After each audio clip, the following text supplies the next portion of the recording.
বছরের অপেক্ষা শেষমেশ তৃণমূল কংগ্রেস জিতেই নিল এই কেন্দ্র। শুধুমাত্র বাংলায় নয়, এবার রেকর্ড গড়ল দেশ জুড়ে তৃণমূল কংগ্রেস। কিভাবে তা জানতে আজকের এই পুরো ভিডিওটা অবশ্যই দেখুন।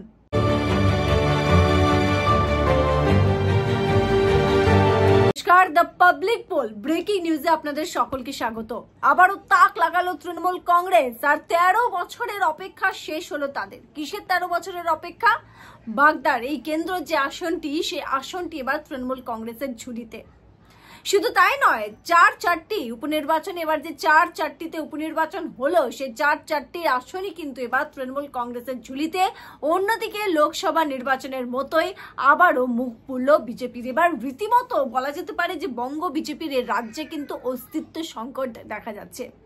অস্তিত্বের সংকট দেখা যাচ্ছে বঙ্গ বিজেপির, আর সেখানেই অস্বস্তি বাড়ছে বিজেপি নেতাদের। এমনই সময় বিজেপি বলছে যে তারা ভুল করেছে কিছু, এবং সেই সমস্ত কিছু নিয়েই কিন্তু আগামী দিনে তারা এটাও স্বপ্ন দেখছেন যে 2026-এর আগেই নাকি বিধানসভা নির্বাচন হবে, সরকার পড়ে যাবে। যদিও বা শোভিক ভট্টাচার্যের এই কথায় রীতিমতো এই মুহূর্তে রাজনৈতিক ব্যক্তিত্বরা হাসাহাসি করছে, সাধারণ মানুষ হাসাহাসি করছে। তার কারণ তৃণমূল কংগ্রেস যেভাবে ফল দেখিয়েছে করে, সেটা লোকসভা নির্বাচন হোক কিংবা উপনির্বাচনের 4টি আসনে, সেখানে রীতিমতো বিজেপি যে ক্লিন বোল্ড সেটা সকলেই বুঝতে পারছেন। শুধুমাত্র বিজেপির উঁচু তলার যে নেতা রয়েছেন বা নেত্রীরা রয়েছেন তারা পারছেন না। সংগঠন নেই, পরিষ্কার বোঝা যাচ্ছে। এমনকি মতুয়া ভোটও শেষমেশ ঝুঁকছে তৃণমূল কংগ্রেসের দিকে।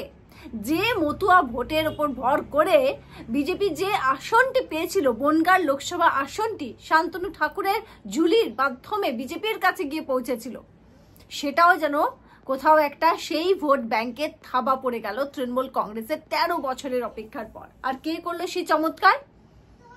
মধুপর্ণা ঠাকুর, সেই ঠাকুর বাড়ির একজন সদস্যা। মাত্র 25 বছর বয়সেই তিনি কিন্তু এই চমৎকার করলেন এবং তৃণমূল কংগ্রেস বা মমতা বন্দ্যোপাধ্যায়ের ঝুলিতে উপহার তুলে দিলেন এই আসনটি। কারণ এই কেন্দ্রটি রীতিমতো তৃণমূল কংগ্রেসের স্বপ্ন ছিল। 13 বছর পর সেটা আবার দখলে তৃণমূল কংগ্রেসের এবং মধুবালা ঠাকুরের মাধ্যমে।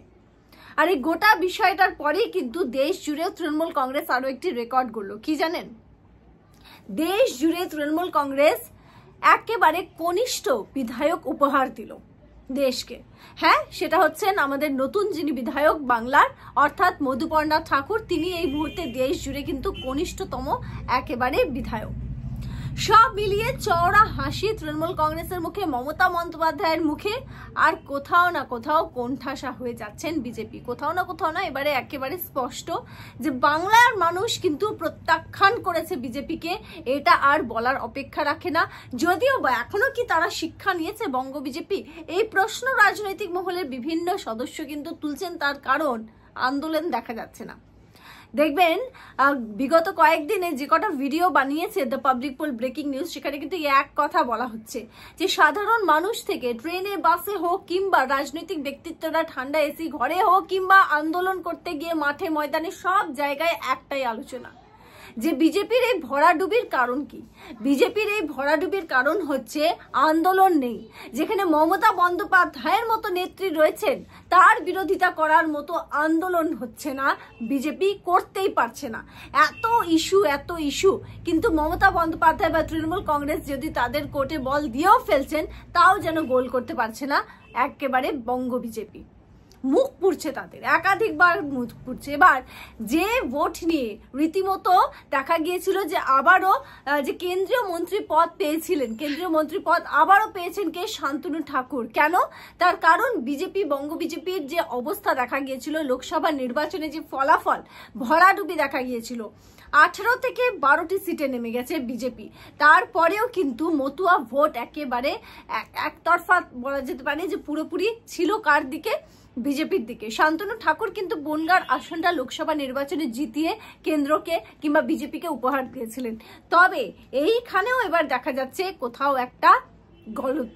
তার কারণ এবারে কি মতুয়া ভোট তৃণমূল কংগ্রেসের দিকে ঝুঁকছে, এটা বলতেই হচ্ছে। কারণ ব্যবধানটা দেখুন, 33,000 ভোটে কিন্তু তৃণমূল কংগ্রেসের এই প্রার্থী মধুপর্ণা ঠাকুর কিন্তু জিতেছেন।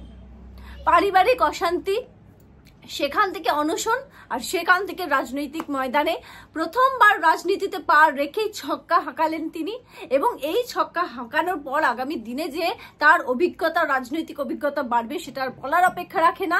আর যদি আমরা এবার ঠাকুর বাড়ির রাজনীতির কথাও বলি, সেক্ষেত্রেও কিন্তু দেখা যাচ্ছে যে শান্তনু ঠাকুর কিন্তু অনেকটাই পিছিয়ে যাচ্ছেন। কারণ মধুপর্ণা ঠাকুর এবং মমতা বালা ঠাকুরের যদি আমরা পারফরমেন্স বা তাদের পথ দেখি, তাহলে 2 গোলে কিন্তু মমতা বালা ঠাকুরের যে দল সেটা কিন্তু এগিয়ে গেল এবার, এটা বলার অপেক্ষা রাখে না। এবং সব মিলিয়ে এই মুহূর্তে যে মতুয়া ভোট ঝুঁকছে তৃণমূল কংগ্রেস, যে সেখানেও থাবা বসিয়ে ফেলেছে। এবং এই গোটা পরিস্থিতি দেখার পর এবার প্রশ্ন উঠছে যে শান্তনু ঠাকুরও কি কোথাও না কোথাও তার ঘাড়েও কি এবার নিঃশ্বাস ফেলছে, তারই বোন নিঃশ্বাস ফেলবেন। তার কারণ যেভাবে মথুয়া ভোটেও দেখা যাচ্ছে তৃণমূল কংগ্রেসের থাবা, তাও আবার তার ছোট বোনের মাধ্যমে, সেটা কি অনেকটাই অস্বস্তি বাড়াচ্ছে শান্তনু ঠাকুরের? বাড়াতেই হবে। রাজনৈতিক ব্যাখ্যা কিন্তু তাই বলছে যে বাড়াতেই হবে। তার কারণ এতদিন যে 13 বছরের যে অপেক্ষা এবং এতদিন ধরে যেভাবে একতরফা মতুয়া ভোট গিয়েছে বিজেপির কাছে, সেখানে এই কেন্দ্রটা জেতা তৃণমূল কংগ্রেসের, সেটা কিন্তু রীতিমতো নজর কাড়া। আর যে আসনগুলি আগে কিন্তু এটা আমরা দেখেছি যে বিজেপির দখলে ছিল, সেখান থেকে রীতিমতো তৃণমূল কংগ্রেস ছিনিয়ে নিল। মোট 3টি আসনই কিন্তু এবার যেগুলো বিজেপির দখলে ছিল তৃণমূল কংগ্রেসের ঝুলিতে গেছে। তার মধ্যে থেকে দেখা গেছে 2টি আসনে কিন্তু এক প্রার্থী হলেও এই বাগদার আসনে কিন্তু নতুন প্রার্থী দিয়েছেন মমতা বন্দ্যোপাধ্যায়, অভিষেক বন্দ্যোপাধ্যায় বা তৃণমূল কংগ্রেস।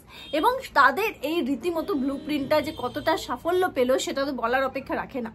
এবং এটা মনে করা হচ্ছে যে আসন্ন যে আপনারা বলুন যে বিধানসভা নির্বাচন রয়েছে কিংবা লোকসভা নির্বাচন রয়েছে, সেখানে আবারও তৃণমূল কংগ্রেস কি প্রত্যেকটা গড় ধরে রাখবে?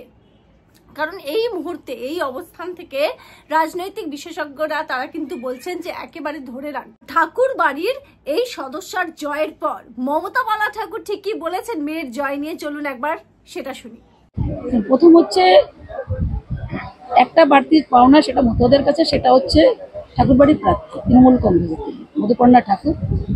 এবং তাদের যে বাগদায় যে উন্নয়ন ছিল না 2016 সাল থেকে, সেটা যাতে আমরা করতে পারি, মমতা বন্দ্যোপাধ্যায় দিদির জন্য মানুষের এই জনগণের কাজটা সেবা করতে পারে, তার মাধ্যম দিয়ে মধুপর্ণাকে দিয়েছি। আমরা সেটাই বলেছি মানুষের কাছে যে আপনারা উন্নয়নটা আনবেন, যে উন্নয়নটা আজকে বাধা ইলেকশন, সেটা মানুষ সেটাকে গ্রহণ করেছে। মানুষ দোয়ার তলে সেই আশীর্বাদ দিয়েছে। আমরা জনগণকে, আমরা তাদেরকেও আমরা ধন্যবাদ জানাই, আশীর্বাদ জানাই। আশীর্বাদ আমরা মধুপর্ণাকে দিয়েছে, সেটা আমরা বলবো যে বাগদার মানুষ আজকে দুয়ার তলে তৃণমূল কংগ্রেসকে আশীর্বাদ দিয়েছে। লোকসভা নির্বাচন আর তারপরেই হচ্ছে এই উপনির্বাচন, তার ফলাফল দেখে রীতিমতো স্পষ্ট যে বঙ্গ বিজেপির অবস্থাও কিন্তু সাইনবোর্ড হতে চলেছে বাংলায়, সেই পরিস্থিতির দিকেই এগোচ্ছে। যদি না হাল ধরা যায় তাহলে কিন্তু ঘুরে দাঁড়ানোর রীতিমতো সমস্যার বা কষ্টকর বা বড়সড় চ্যালেঞ্জ বলতে পারেন।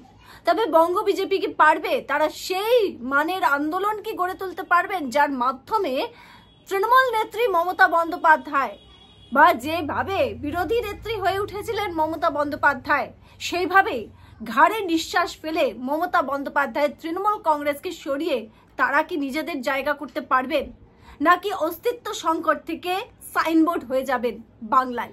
এখন এই প্রশ্নই সব থেকে বড় এবং বাংলার মানুষ তুলছে। আর আপনাদের কি কমেন্টস, কি আপনাদের মতামত এই গোটা বিষয়টা নিয়ে অবশ্যই কিন্তু দ্য পাবলিক পোল ব্রেকিং নিউজে পাবলিক আপনারা জানাবেন। আপনাদের মতামতের জন্য অপেক্ষায় থাকবো, দেখতে থাকবেন the public pole breaking news. ভালো থাকবেন।